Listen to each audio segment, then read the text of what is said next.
Hey everyone, and welcome to Hero's Journey Physio Fitness. Our mission is guiding people to reclaim their health and become self-reliant. I'm your host, Dr. Cameron Hogue, and joining me is my co-host, Annabelle Rios. All right, we are going live in 3, 2, 1. You sounded like one of those boxing officials or something like that. Make myself Ladies and gentlemen, coming to you from around the world, all the way from Mexico. Sometimes I think I'm so funny and I make myself laugh. I think you're pretty funny, man. Do you ever have those moments where you're just walking around town and I don't know where you start laughing and people are going to say, he's crazy. It's like, but you didn't hear the joke I just said in my head. And I said it perfectly in my head. No, I do that all the time, man. I actually used to, I get deep in thought a lot of the times. Oh, yeah. And I can just remember like walking across campus in college or in PT school and just being deep in thought, and someone might come up and say something to me. I'm like, oh, because I don't know what to say back because I've just been, you're just totally thinking about something else, and then someone comes and talks to you and you're like, oh, what? So I know what you're talking about. Or when you start a conversation, but you're mid-sentence in your head and they're like, I have no idea what you're saying. I was like, I'm sorry, I was like mid-thought and then I just started from where I left off. Yeah, something like that. Something like that. So we've got an interesting episode today. I hope you guys will enjoy it. It's something that we've never ever done. You need to stay tuned for this one. I was going to say it's the first of its kind, but people do this all the time. It's the first time we've done this. So everybody probably knows who Andrew Huberman is. If you don't, I'm going to pull him up on my phone real quick and just read his Wikipedia. But Andrew David Huberman, he has the same middle name as me, so shout out to him, is an American neuroscientist and podcaster. He's the associate professor of neurobiology and ophthalmology at Stanford University School of Medicine. You've probably heard of him. He's got a very famous podcast called the Huberman Lab podcast. He's been on many podcasts and is known for bringing science-related, ideas and information to the public for free. So he's also known Annabelle, you've heard of some of like his protocols, right? Yeah, he's known as the ladies' man. Is that what you're talking about? No, not the recent. Sorry, different protocol. Dude. For those who, there was a thing that just came out about him and everything. That's not what we're talking about. Annabelle's just. Sorry, he has a lot of protocols. That one is for the after hour special, guys. Yeah, he's known for his protocols, whether it be the sauna or early morning or your caffeine intake, but he's got a fitness protocol. So what Annabelle and I want to do is we want to go through it. We'll share the link. It's free. He has it free for the public online. We're going to share it just in case it just sounds, something you'd want to try. But basically, we want to go through it and just kind of give our thoughts on it. And basically, should somebody who is just starting out or who has on and off experience or, has less than a year, maybe 2 of consistent gym experience, should they do a protocol like this or not? And kind of go through it in that perspective. Yeah, because I think there are so many individuals that we may look up to, or we may want to do their routine or live a similar structured life. And is it for you? Where you are right now? And that's kind of what we want to talk about. I mean, I remember when I started trying to get into fitness, I did the Dwayne Johnson protocol from Men's Health or whatever that was. And it's like, did he start off doing this? And probably not. Mm-hmm. And was that a good starting off protocol and routine for me? It was not. But, you look at somebody and you go, well, if they're doing that, then I need to do that. But that doesn't take into account, did they start that way? And the answer is most likely not. So anywho, I like that thought, Annabelle, because I think a lot of people do that. They look at whoever and they try and follow that routine because that's what they're doing, but that's not how they started or would have done had they been in our place or, our listeners' place at their specific time. Yeah, exactly. It's just asking different questions, guys. Yeah, but it's a good one. So, Annabelle, take us through his day one. Day one. which we all know what the first day of the week is, the Lord's Day, Sunday. Sunday, baby. And he has a long endurance workout where it's really just trying to focus on zone 2 cardio. And he does say ideally 60 to 75 minutes. And he points out you need to work up to it, meaning some jogging, rowing, cycling, swimming, hiking, things along those lines. And really emphasizing nasal breathing. Oh, he is also very big on not being a mouth breather. Yeah. And really trying to breathe in through your nose. Well, there actually are a lot of health benefits of nasal breathing versus mouth breathing.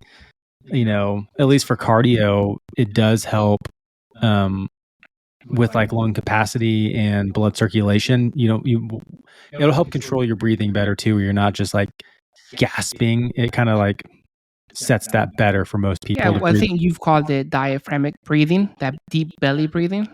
Right, and not just like you're saying, just trying to suck it out. Breath. Yeah, shallow breath, suck down air, breathing through your chest.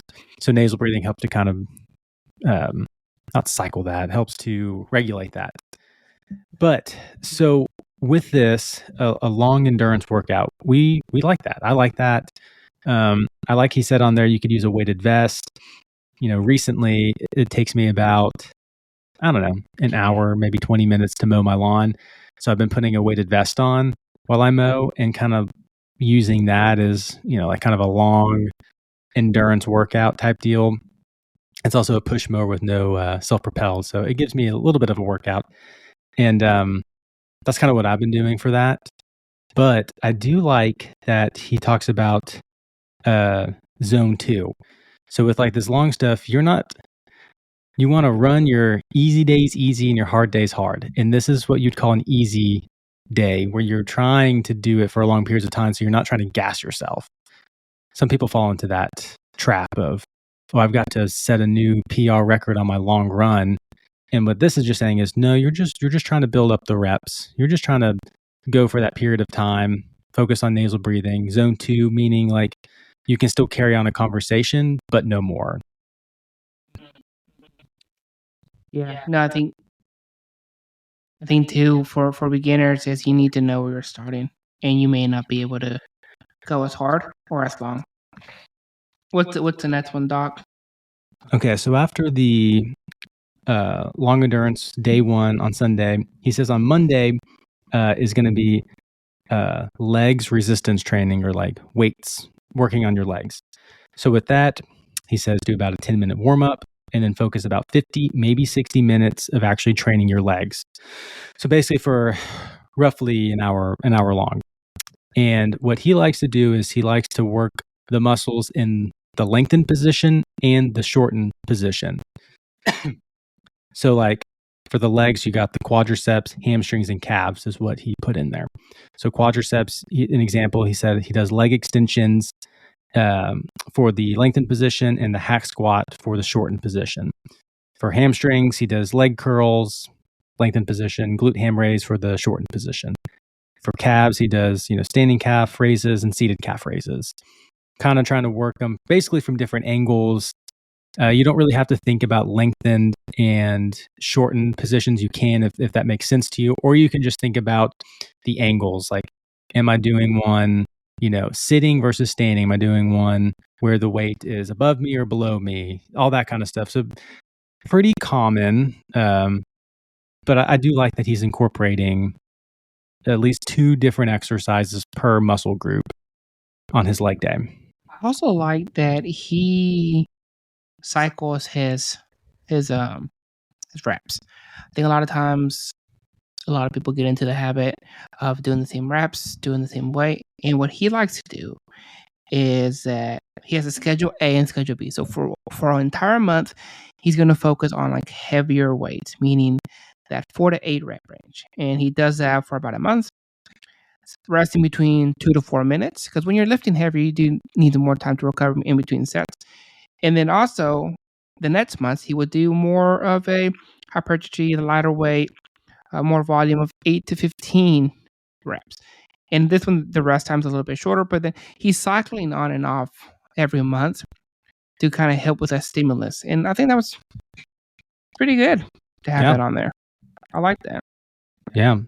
So he also said that he likes to do legs at the beginning of the week because legs are also one of the major muscle groups that also stimulates and encourages testosterone and growth hormone and other things like that. So he says he wants to hit that earlier in the week so that way his body is, more apt for the rest of his training week because he kind of hit legs hard and kind of stirred up those neuro pathways and hormone releases and stuff like that, which is true. Like hitting bigger muscle groups does allow for more production, more release of some of those more anabolic hormones.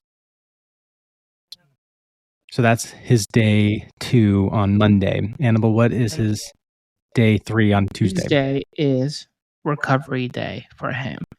And this is something that I think is becoming more and more popular. I think he kind of popularized it. It wasn't him. I wouldn't be It surprised. probably was him.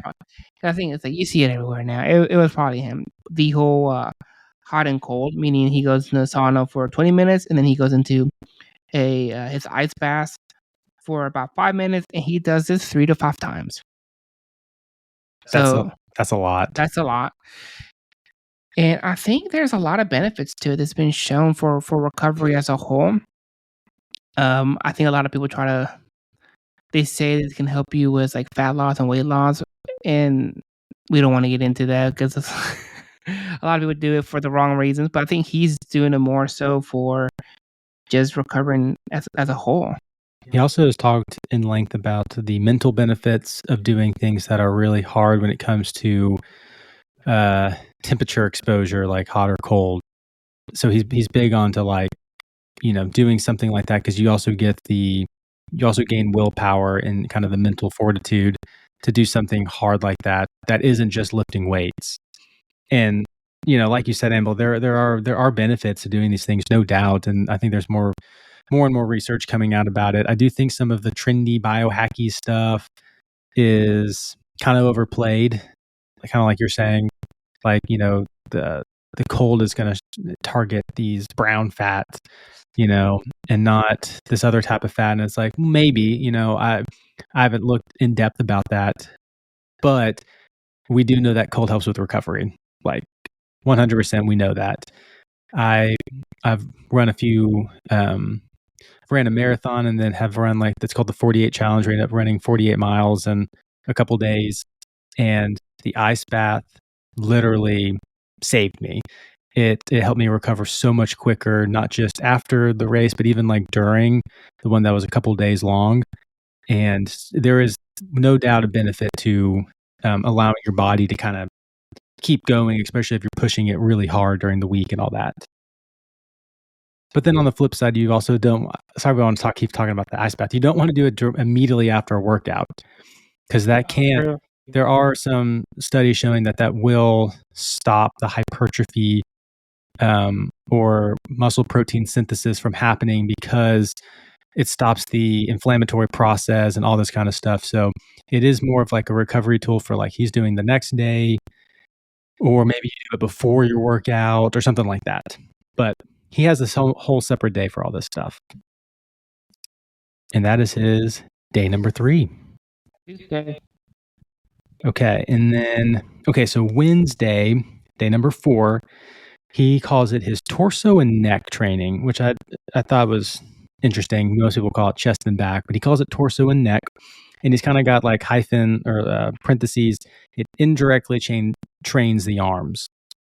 So again, what he does is just about a 10-minute warm-up, followed by about 50 to 60 minutes of exercise. And he has it on here. It's a push-pull type training, chest, back. And he also incorporates in that training his neck. And we've had a podcast episode in the past about neck training. And again, guys, you only get one neck, so make sure you take care of it. And the exercises that he recommends is actually from a physical therapist and athletic trainer named Jeff Cavaliere. He's probably got the most popular YouTube fitness page ever. He's kind of like the OG on YouTube and everything like that. But essentially, his protocol was the same protocol that we talked about in that episode from some research articles, where you were lying on a bench and you kind of keep your chin retracted back, and you could build up to weight, obviously, but you're doing like your neck retracted and doing neck flexion where you're going forward. Then you flip over and you're face down, chin retracted. You're going up into neck extension. Then you kind of flip over, lay on your side, and keep your neck retracted and kind of doing what we call side bending. You do both sides, and you can build up using weight. That's a good way to do it. I don't think doing bridges on the floor is the best way. That's providing too much cervical compression, and I would rather you do neck training in the non-weight bearing position, just safer. So he includes that on the neck and torso training day. The video description. We'll put the video in the description. Yeah. So again, he does lengthened and shortened positions: 2 for the chest, 2 for the back, 2 for the shoulders. Chest. He likes the incline press. Annabelle's a big fan of the incline press. It just hits different. And actually, so you'll do less weight on the incline bench press. Annabelle's kind of won me over on it because it does hit a little bit different. And I feel like for most guys, like myself included, I'm weaker in like this upper shelf. Annabelle calls it the upper shelf. Yeah. The upper part of your pectoralis major and kind of where the pec minor is. And this does shift the emphasis from like mid pec, lower pec, more to that upper pec, just because of the angle. And like Annabelle said, works that upper shelf. It's lacking on a lot of people. It's lacking on me. So I'm kind of, he's got me, he won me over. I've been doing that in my workouts now. And then he does like a cable fly. What were we about to say, Annabelle?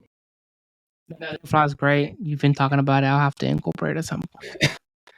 And then for back, he does chin-ups or pull-ups, and then some sort of row, dumbbell row, cable row.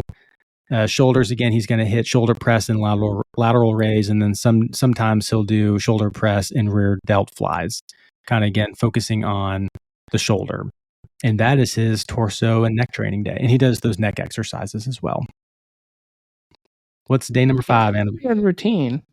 So on Thursday, day 5, he likes doing more of a moderate intensity cardio session, meaning 75 to 80% effort. So You're above zone 2 at this point. Yeah, so you know what that intensity is going to look like for you. That a little bit more intense pace, about 35 minutes of either running, rowing, cycling. Something that he can do outside, ideally. It's what he prefers, being outside and getting the sunshine. And man, I'm looking at this. I'm like, this is definitely not beginner friendly. As I was looking, I'm like, this is really good, but I think it's more. I think we were talking about like more so like intermediate to maybe above. Yeah, we actually don't have any notes on this. We've just read through the protocol and we've got our kind of thoughts on it. So this is like unscripted. We're just kind of reviewing his routine. On the fly, letting it rip. Let her rip. But yeah, Annabelle, I do agree with you. So far, this thing is pretty intense, and there's still 2 more days worth of training in his protocol. And I know for myself, I would find it very hard to have kept up so far with this routine because we get busy, especially for all the dads out there or parents or people who work multiple jobs. A 7-day split, one of them obviously being that recovery day with the sauna, but that still takes an hour, if not more, if you're repeating that cycle 5 times for 20 minutes in the sauna, 5 minutes in the ice bath. Like that's a lot of time you're spending on this. Yeah, it's not to say that it's not a good routine. It's just saying that it may not be for you right now. Yeah, I think we've talked about it before, but you need to stack and add things throughout your whole fitness journey. Yeah. And I'm sure he's done this over his time. He didn't start doing all of these. Because like right now, this sounds incredible. Like if you could follow something like this would be a very good routine to follow, especially for longevity, because it's adequately working muscle groups. So far it's hitting, at least 2 exercises per muscle group per day.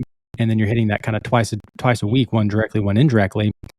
And then you're also getting the cardio benefits, like working your cardiovascular system through different lenses, through different metabolic pathways. One being long, one being kind of moderate intensity. The next one we're going to see is high intensity. So like beautiful, like he's putting it all in here, but it's a lot. We're going to give you our recommendations at the end, but so day number 6 now. So that was day number 5. Annabelle went through like that moderate intensity. On day 6, it's HIIT training. So that's high intensity interval training.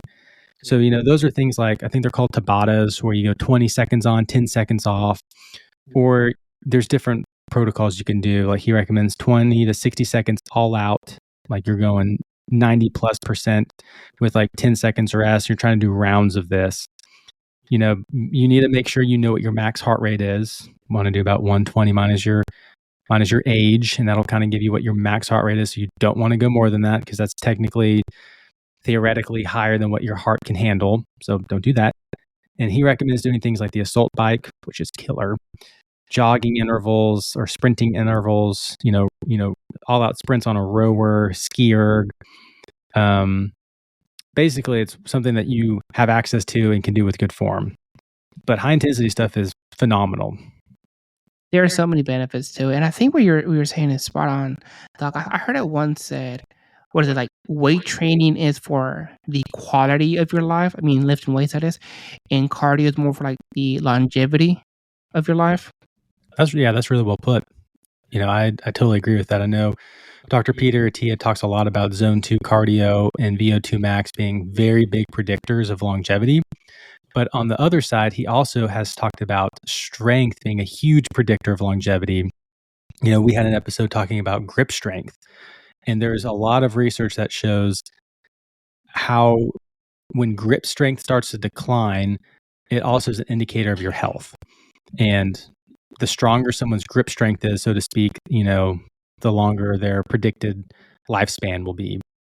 Mainly because of, your hands are the first contact with, the bar or the weight or whatever.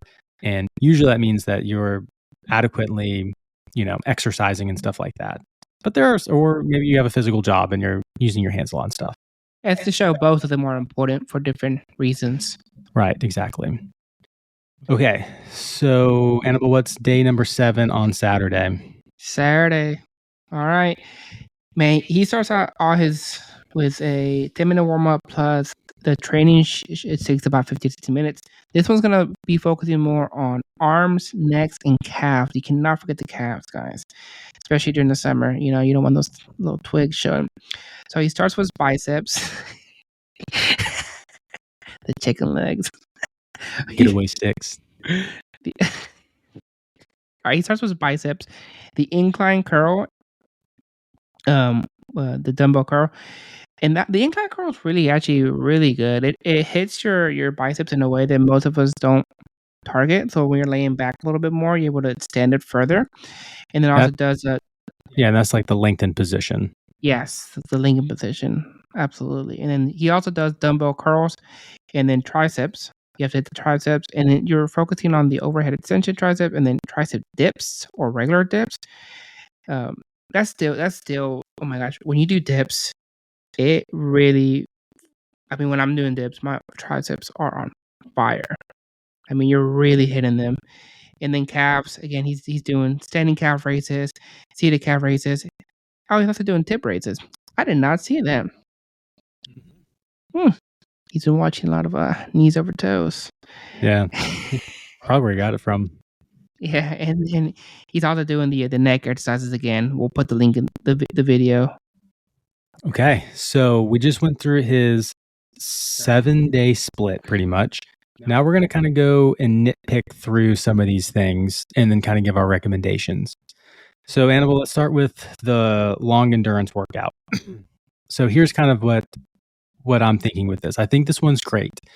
I think if you were to take out one of the days, I would take out that moderate intensity cardio day.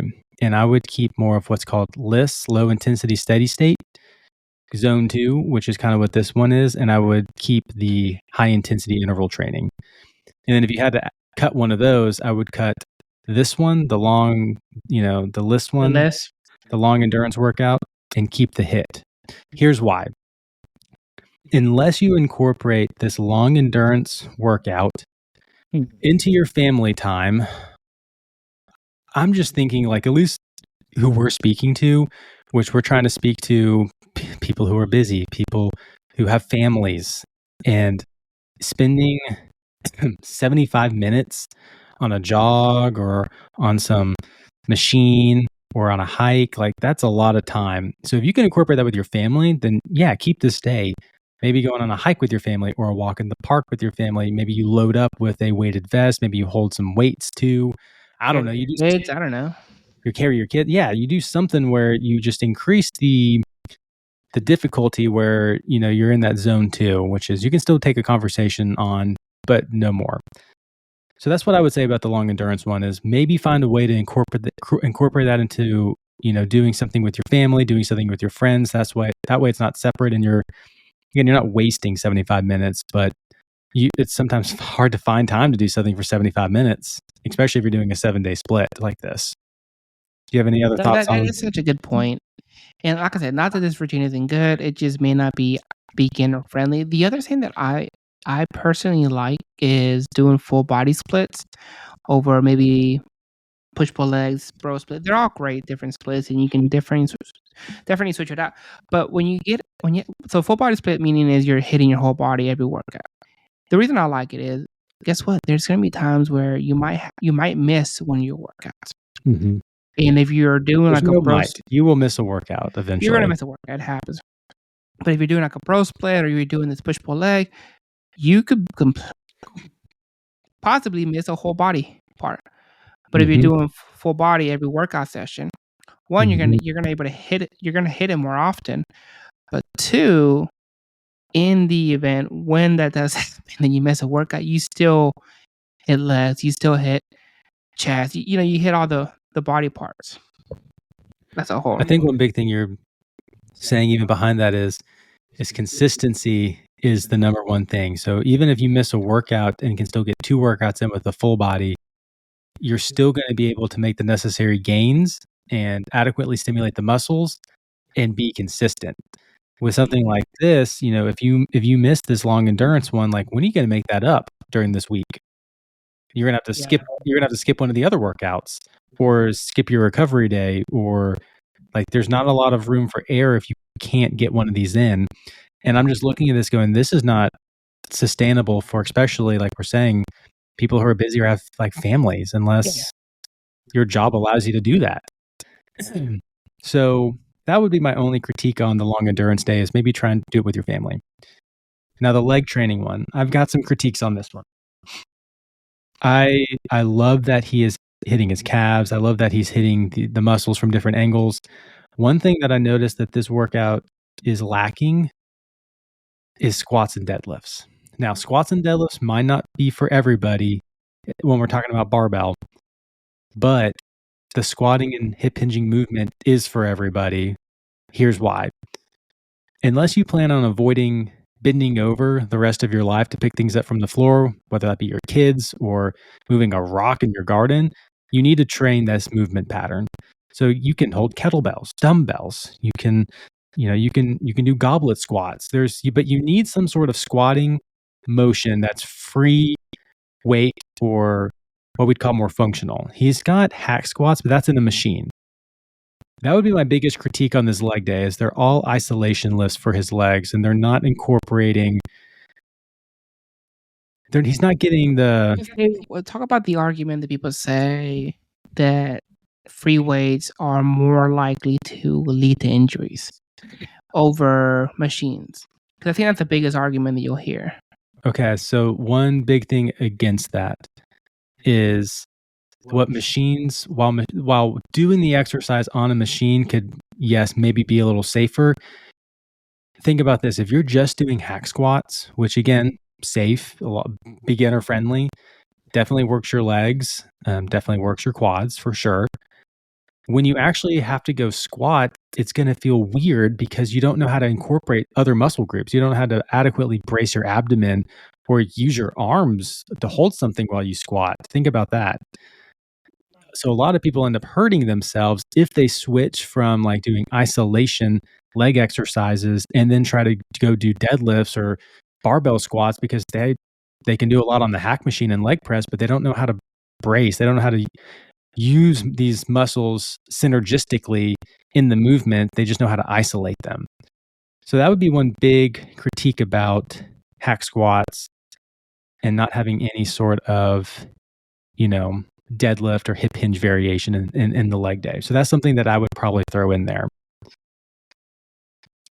But glute ham raises are good, but they're still not as good as a hip hinge deadlift motion. I just know that a lot of people, their biggest fear or concern is always injury with free weights, and I think it's because you kind of rush the process a little bit of trying to learn the movement. I think it really is that.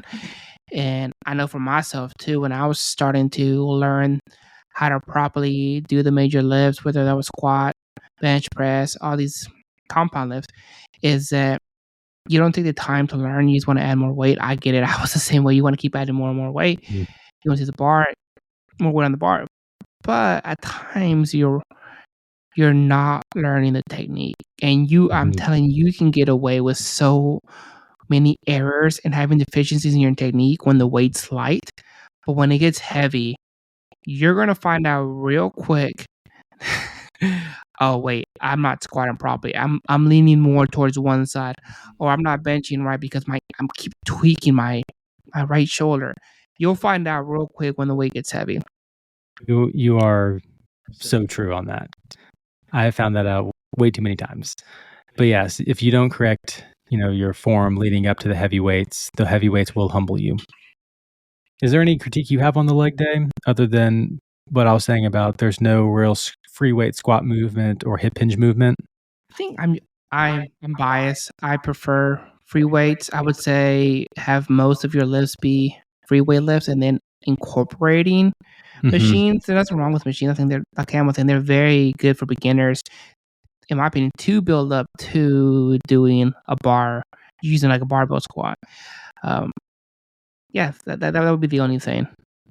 Is that because I'm not getting it. What they're saying is that you can go closer to failure on machines. I mean, like, but then again, what are you really trying to train for? Are you trying to be a bodybuilder, or are you trying to be something else? It's like that's why you have to figure out what kind of training.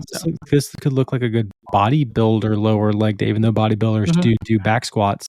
But if this is like a foundation fitness protocol to be fit for life and longevity, I would say there needs to be a squatting and hinging movement, because think about this: if you're going to pick your kid up from the ground, you're not going to hold on, let me support my back in this chair that's going to lower me down so then I can lift him and push him up with my legs. That's not going to happen. You want to be able to bend down, pick him up, keep your back flat, and rise up. Yeah. So I guess what are you really trying to work towards? Yeah, that's a good point. Okay, the heat and cold heat and cold exposure recovery day.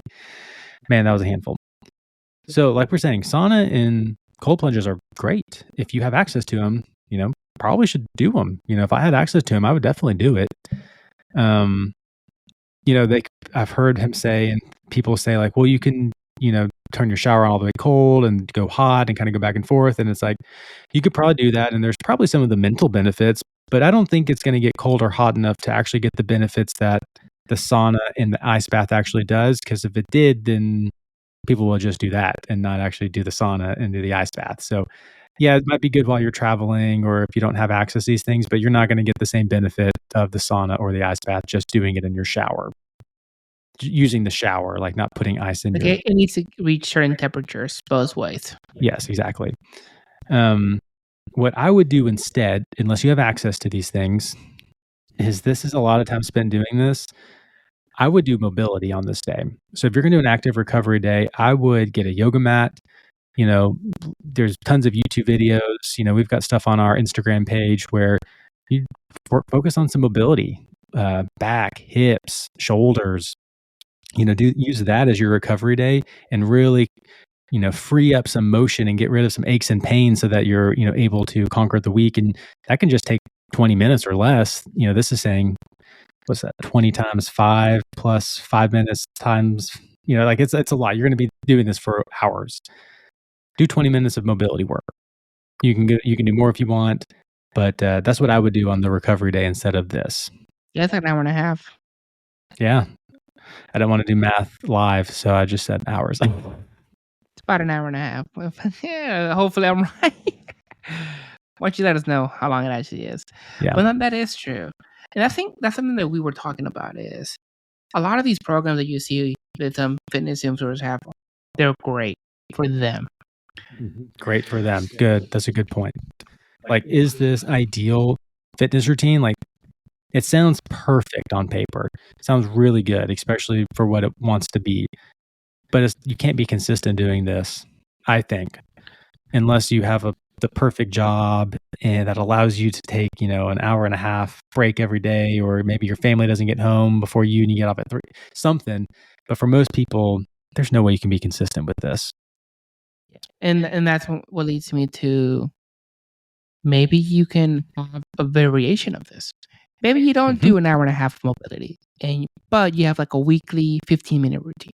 That's more that I think most people can get a 15-minute weekly mobility routine. Maybe you don't go on a hour and a half hike or so too, but you take on a family. You do a family hike, so you might be able to do some sort of variation of this to fit that into your schedule. Yeah, I totally agree with what you've said so far. Okay, the torso and neck training. I don't actually have much to say on this one because he's getting, the pressing overhead movement in. He's got, a bench press with the incline. He's doing pull-ups. He's doing rows. He's rounding out the shoulders. Like, that's a great routine right there. I do something very similar, and I don't really have much critique on the neck and torso training day. Okay, then there's the cardiovascular moderate intensity. I'm not gonna be honest, guys. Cardio like this is always the first thing to drop on my list when I've got a busy week. The weight training is always the thing that I try and stay and try and get in.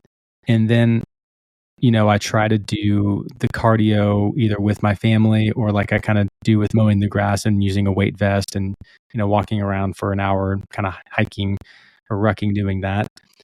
Those are always things that stay. The cardio, like something like this, is always something that's going to go unless I have time for it.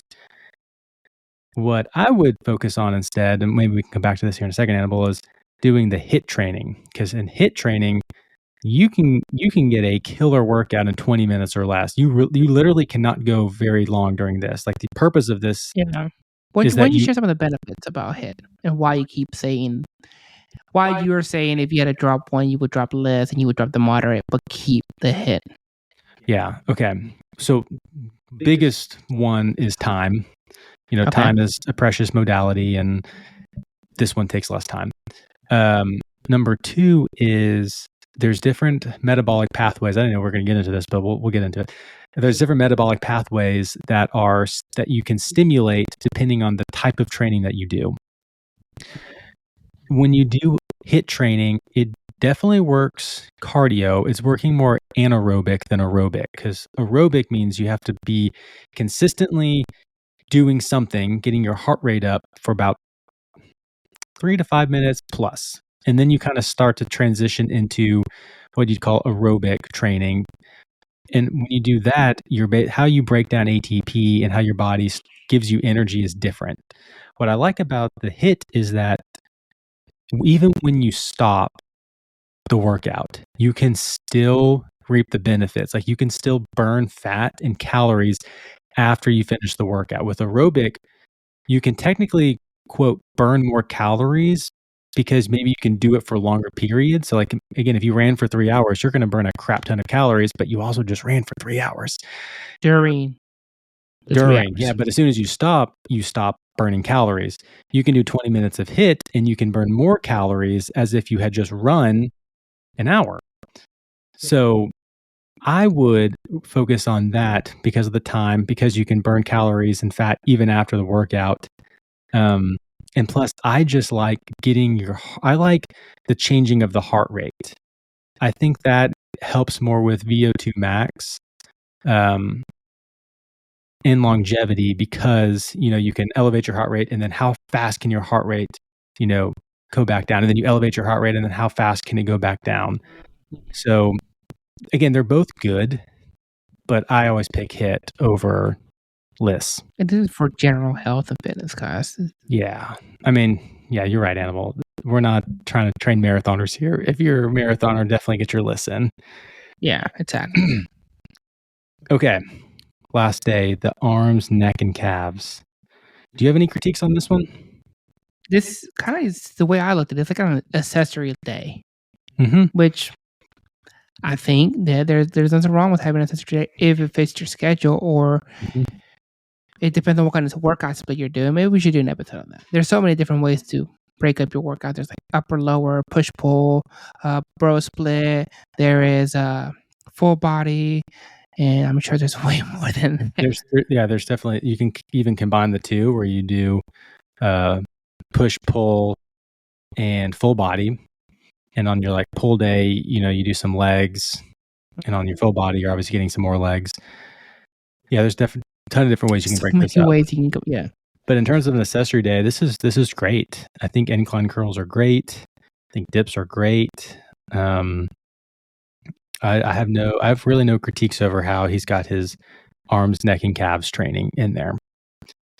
And then Annabelle talked about at the beginning, but he does have a schedule A and schedule B, where he does more low repetitions with heavier weights with more rest, 2 to 4 minutes, and a schedule B where it's 8 to 15 reps, a little higher reps, moderate to light weights, 90 seconds rest. Explain to them kind of why, periodization, and why this could benefit someone. Yeah. So while we don't believe in muscle confusion, and we've talked about that, we do believe in progressive overload to a point. Your body's going to adapt to the point where it will no longer, you have to change something. Now, I don't think that needs to be changed every workout or every set or anything like that, but it needs to change periodically to give your body a different stimulus, a different stress. Heavier weights gives your body more of a neuro stress than a muscular stress, and vice versa. They both work the muscles. They both work the, neuro adaptations with how hard you can contract the muscles and all that kind of stuff.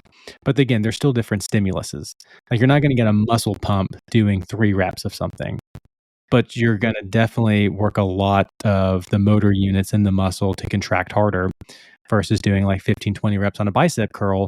You're going to fill that bad boy up with a bunch of blood and get that pump and feel, really full. But it's not going to stimulate as much of those motor units and neural connections as something heavy. So it's good to switch it up. What I would critique on this is 4 to 8 reps it's kind of getting to the higher rep. I would, and this is just nitpicking, I would say more of 3 to 6 reps, maybe about 5 reps being kind of the sweet spot with the heavy days. Because 8 is, there's so many different ways you can break it up and all this stuff, but 8 reps is getting a little high. I know I can't do something.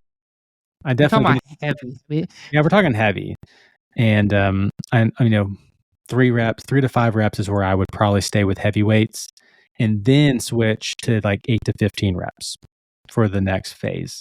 I'd also stay in this. I would probably stay in them longer than a month. I would probably stay with them 6 to 8 weeks before you switch, or when you start to stall. But I would stay in a phase a little bit longer than just 4 weeks.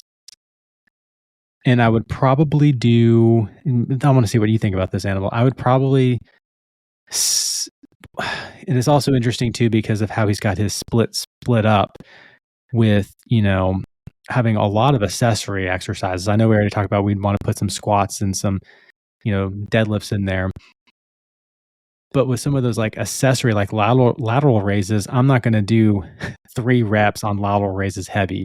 Some of these exercises I would always stick with, the 8 to 15 reps and just cycle through, because that's a wide rep range, 8 to 15 reps. Building up your weight till you hit 15 reps, and then, increasing the weight, and then maybe dropping back down to 8 and building up. So maybe more of the accessories I wouldn't go heavy on. Those will always stick within the 8 to 15 reps, but with the major compound lifts, I would switch up the schedule A and schedule B on those compound lifts, not the accessory lifts. That's where it gets a little confusing. Yeah, and he doesn't really say much. I'll give him the benefit of doubt. Maybe he does focus a little bit different on some of the true isolation lifts. Yeah. Where he doesn't really put it on here. It could be like this is more for like his version of the bigger lifts. So there could be that. Yeah, I do. Yeah. Again, this is just on a 1-page PDF, and we're critiquing it. So yeah, I mean, based on what that 1-page document says, and yeah, there needs to be more guidance on how is he really changing. I mean, it could be that he knows like, okay, this month maybe I did 8 to 10, and then next month I want to do 10 to 12. Mm-hmm. But right here it doesn't say that. Yeah. He probably wants you to get the premium package, the premium version, so you can get all the juicy details. We ain't paying for that. Okay, so overall thoughts, Annabelle. What's your kind of overall thoughts about this program? Overall thoughts, it's good for him and good for maybe someone who's intermediate to maybe advanced, and if it fits your schedule. It's definitely not beginner friendly or someone who's just starting out or yeah. That's my thought. Yeah, I would say something similar with, I think a beginner would do so much better with just starting 3 days full body, or even 3 days push-pull legs, or maybe even 3 days of how he's got his legs, push-pull, and then accessory, like maybe even that. We definitely would recommend full body before all that because of like what Annabelle said earlier. That's one thing I would say. And then I would say if it fits your schedule, then you add in a HIIT session. And then if it fits your schedule, you do a long cardio day with your family, riding bikes, walking in the park, holding your kids, or weighted vest, or whatever. I did like that you said that. That's like an easier one to incorporate with the family. Mm-hmm. And even like the HIIT session, you technically don't need to go to the gym for that. You could just have a jump rope and a kettlebell, jump rope and your body weight. I mean, you try doing jump squats, jump rope, and burpees in a, all out fashion. Like, you won't go longer than 15 or 20 minutes, I promise. That's kind of what my biggest takeaway is from this is it's not beginner friendly. I think that's my biggest thing. You got anything else, Annabelle? That's all I got that thought. Yeah. Well, hopefully you found this helpful. We're not by any means discrediting Huberman or anything like that. I like his podcast. I like, a lot of his protocols that he has. I like this protocol.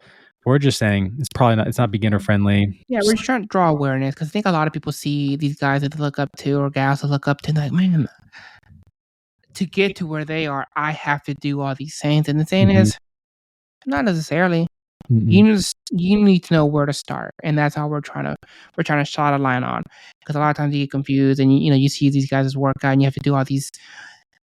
There's ways to build up your routine. That's what I'm trying to get to. It's like, oh my gosh, I'm fumbling my.